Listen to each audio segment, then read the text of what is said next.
और महोदय, जब मैं न्याय की बात करता हूं तो हमें 5000 वर्ष पुरानी बात भी याद आने लगती है। बस दे दो केवल 5 ग्राम, रखो अपनी धरती तमाम। लेकिन दुर्योधन वह भी दे न सका, आशीष समाज की दे न सका। यही तो हुआ था अयोध्या के साथ, और यही हुआ काशी के साथ, और यही हुआ था मथुरा के साथ। दुनिया देख रही है, स्वतंत्र भारत में काम पहले होना चाहिए था। 1947 में प्रारंभ होना चाहिए था।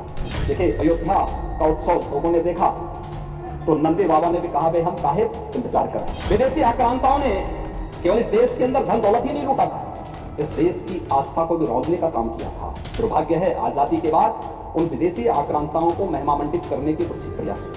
अयोध्या के साथ अन्याय हुआ। और महोदय, जब मैं न्याय की बात करता हूं तो हमें 5000 वर्ष पुरानी बात भी याद आने लगती है। उस समय पांडवों के साथ भी अन्याय हुआ था, और उस समय कृष्ण गए थे कौरवों के पास। उन्होंने कहा था बस दे दो केवल 5 ग्राम, रखो अपनी धरती तमाम। हम वही खुशी से खाएंगे, परिजन पर अस्सी न उठाएंगे।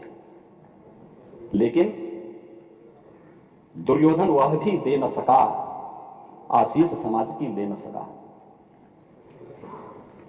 यहां तक कि उसने भी भगवान श्री कृष्ण को बंधक बनाने का कुछ प्रयास किया। उल्टे हरि को बांधने चला, जो था साध्य साधने चला। यही तो हुआ था, यही तो हुआ था अयोध्या के साथ, और यही हुआ काशी के साथ, और यही हुआ था मथुरा के साथ। हमने यही तो कहा, उस समय 5 गांव मांगे थे।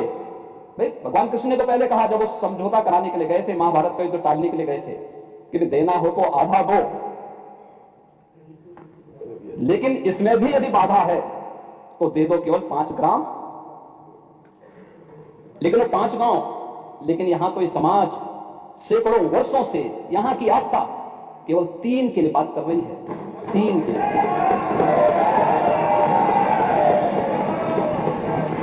तो 3 के लिए इसलिए वे विशिष्ट स्थल हैं, वे सामान्य नहीं है। ईश्वर की अवतरण की धरती है, असामान्य नहीं है। वो असामान्य यानी उसको एक सामान्य स्तर पर नहीं मान सकते, लेकिन एक जिद है, और उस जिद में जब राजनीतिक उसमें तड़का पड़ने लगता है और वोट बैंक बनाने की राजनीति होने लगती है, तो वहीं से फिर विवाद की स्थिति खड़ी होने लगती है। यानी लोक आस्था, भारत के अंदर लोक आस्था का अपमान हो, बहुसंख्यक समाज गिड़गिड़ाए, ये पहली बार देखने को मिला। दुनिया देख रही है, स्वतंत्र भारत में काम पहले होना चाहिए था। 1947 में प्रारंभ होना चाहिए था, और उस आस्था के लिए बार बार गुहार लगाता रहा। हमने तो केवल 3 जगह मांगी, अन्य जगहों के बारे में कोई मुद्दा नहीं था।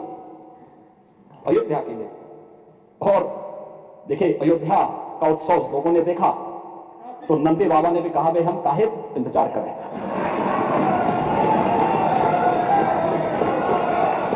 उन्होंने भी इंतजार किए बगैर रात्रि में बैरिकेड तोड़वा डाले, और हमारे कृष्ण कन्हैया कहां मानने वाले हैं।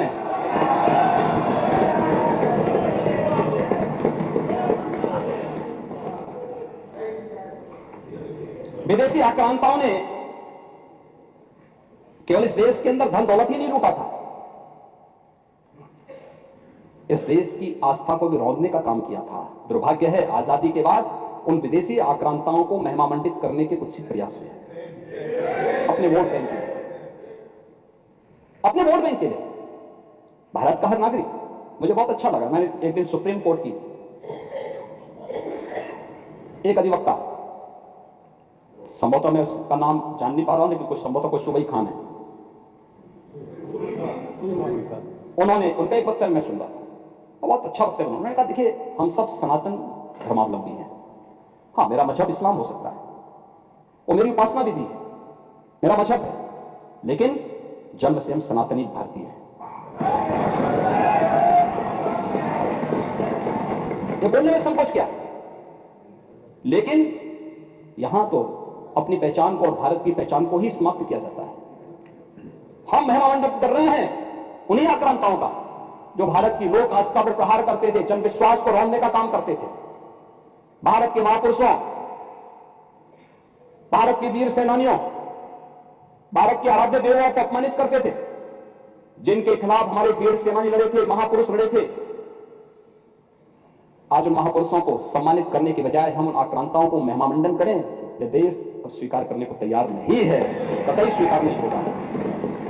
और तब भी दुर्योधन ने कहा था सुच्याग्रम नेव दास्यामी बिना युद्धेन केशव, यानी सुई की नोक के बराबर भी जमीन नहीं दूंगा मैं, एक कृष्ण युद्ध के बगैर नहीं दूंगा।